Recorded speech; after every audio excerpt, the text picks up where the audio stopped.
जय हिंद साथियों, आप सभी का अपने यूट्यूब चैनल पर स्वागत है। इस वीडियो में देखेंगे भारतीय संविधान में शामिल अनुसूचियों के बारे में। मूल संविधान में अनुसूचियों की संख्या 8 थी। वर्तमान में अनुसूचियों की संख्या 12 है। सबसे पहले देखेंगे 8 अनुसूचियों के बारे में, क्योंकि ये मूल संविधान में शामिल थी।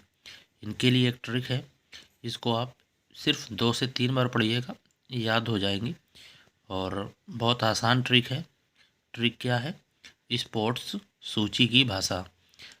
आप जानते हैं कि कोई भी सामान आप लेने जाते हैं, मार्केट जाते हैं, तो उसकी एक लिस्ट बनाते हैं, यानी सूची बना लेते हैं।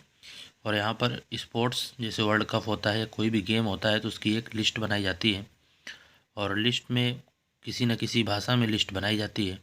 तो इस तरह से लिंक कर लीजिए।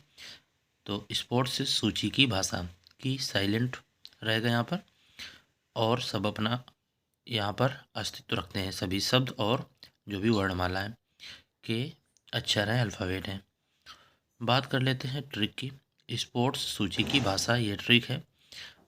स्पोर्ट्स याद रखिएगा, क्योंकि यहाँ से 6 अनुसूचियाँ स्पष्ट हो जाएंगी। 1 2 3 4 5 6 आपको अंक दिख रहे होंगे, 7 और 8।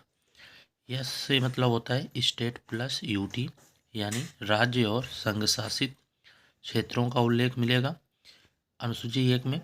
पी से मतलब पेमेंट। पेमेंट किसका? संवैधानिक पदाधिकारियों का। तीसरी अनुसूची ओ से ओथ हो जाएगा। ओथ मीन्स शपथ होता है, किंतु याद रहे 3 से याद रखिएगा, 3 लोगों की शपथ का उल्लेख यहाँ पर न होकर संविधान के अनुच्छेद में है। 3 लोग कौन कौन से हैं? 3 संवैधानिक पदाधिकारी, राष्ट्रपति, उपराष्ट्रपति और राज्यपाल।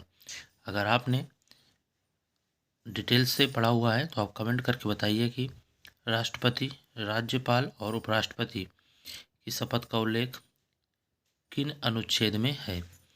आर से हो जाएगा राज्यसभा में सीटों का आवंटन। टी से हो जाएगा ट्राइब्स, यानी अनुसूचित क्षेत्र का प्रशासन। और एस से हो जाएगा स्पेशल स्टेट, यानी यहाँ पर 4 राज्य आ जाएंगे इसके अंतर्गत। उनके प्रशासन से अनुसूचित क्षेत्र के प्रशासन संबंधित हो जाएगा। कौन कौन से? असम, मेघालय, त्रिपुरा, मिजोरम। ये याद रखिएगा, यहाँ से प्रश्न पूछे जाते हैं। असम, मेघालय, त्रिपुरा, मिजोरम, क्योंकि यहाँ पर कन्फ्यूजन हो जाता है मणिपुर को लेकर। आप ट्रिक बना सकते हैं, लेकिन आप याद रखिएगा इसमें मणिपुर नहीं आता। जैसे एटीएम तो बनाएंगे AMT, यानी असम, मेघालय, त्रिपुरा, और यम बनेगा तो मिजोरम हो जाएगा। ठीक है, इस तरह से आप लिंक कर सकते हैं। और पहली बात तो इसके लिए ट्रिक की कोई ज़रूरत नहीं है, आप स्वयं से इसको 2 से 3 बार पढ़िए। असम, मेघालय, त्रिपुरा, मिजोरम आपको याद हो जाएंगे, और इनका याद करना बहुत ज़रूरी है आपके लिए। 7वीं बात करते हैं अनुसूची में। सूची लिखा हुआ है, यानी संघ राज्य समवर्ती सूची का प्रावधान है। की का कोई यहाँ पर नहीं है कार्य। और भाषा लिखा हुआ है, तो 8वीं अनुसूची में भाषाएं हैं।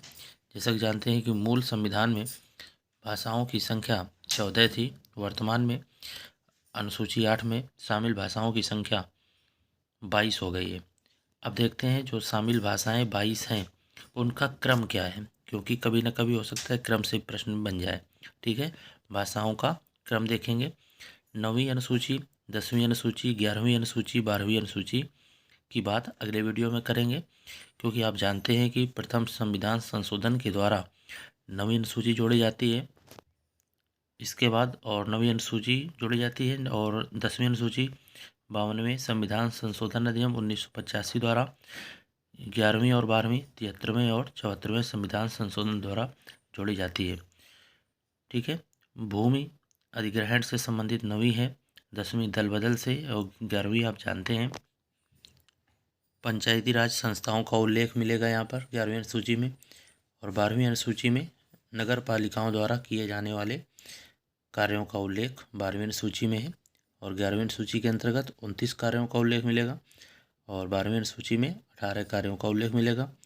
11वीं अनुसूची में कुल मिलाकर 16 अनुच्छेद इसके अंतर्गत आएंगे, और 12वीं अनुसूची में 18 विषय और 18 अनुच्छेद इसके अंतर्गत हैं। ठीक है, तो ये थी बातें अनुसूचियों को लेकर। अब देख लेते हैं भाषाओं का क्रम। यानी आप जानते हैं कि 8वीं अनुसूची में 22 भाषाएं दर्ज हैं। कौन कौन सी भाषाएं हैं देखते हैं। यहाँ पर देखिए टॉपिक होता है अलग से भाषा का संवैधानिक विकास। तो भारत के मूल संविधान में 14 भाषाएं थीं। क्रम से देखिएगा, हालांकि अंग्रेजी अल्फ़ाबेट के अनुसार ही इनका क्रम यहाँ पर दर्ज किया जाता है और वही लिखा हुआ है। कैसे? असमिया, बांग्ला, गुजराती, हिंदी। देखिए असमिया पहली भाषा है, फर्स्ट लिखा हुआ है, और हिंदी चौथी, क्योंकि हिंदी से भी प्रश्न पूछा जा सकता है कि 8वीं अनुसूची में शामिल भाषाओं में से हिंदी का कौन सा स्थान है। इस तरह से प्रश्न पूछा जा सकता है। चौथी हो जाएगी कन्नड़, कश्मीरी, मलयालम, मराठी, उड़िया, पंजाबी, संस्कृत।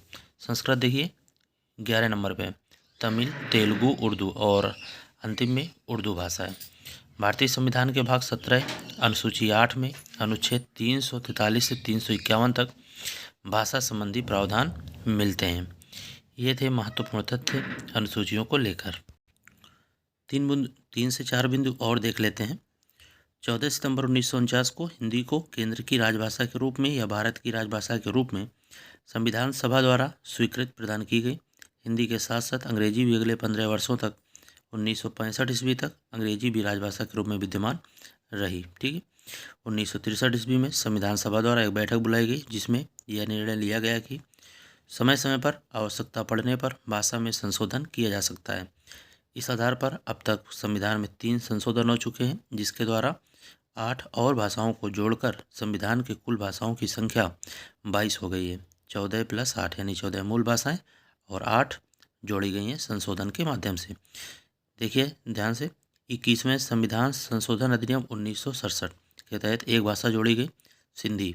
14 + 1 यानी 15 भाषाएं हो गई यहाँ पर।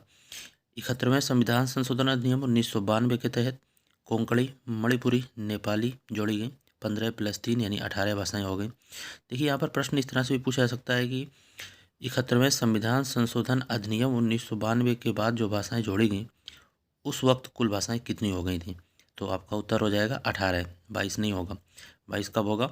92वें संविधान संशोधन अधिनियम 2003 के तहत BDMS यानी बोडो, डोगरी, बैतली, संथाली 4 भाषाओं को जोड़ा गया, तब जाके 18 + 4 = 22 भाषाएं शामिल हुई। ये क्रम रहा। याद रखिएगा, जो ये नमक ट्रिक होती है ये पूर्णतः सही नहीं है, क्योंकि पहले कोंकणी आएगी, फिर मणिपुरी, फिर नेपाली, अगर कभी क्रम पूछा गया तब। इस बात को याद रखिएगा। नमक का उल्टा आपको याद रखना है, पहले का आ जाएगा, फिर माँ आ जाएगा, फिर ने। कोंकणी, मणिपुरी, नेपाली, इस बात को याद रखिएगा। ये महत्वपूर्ण तथ्य है। जय हिंद।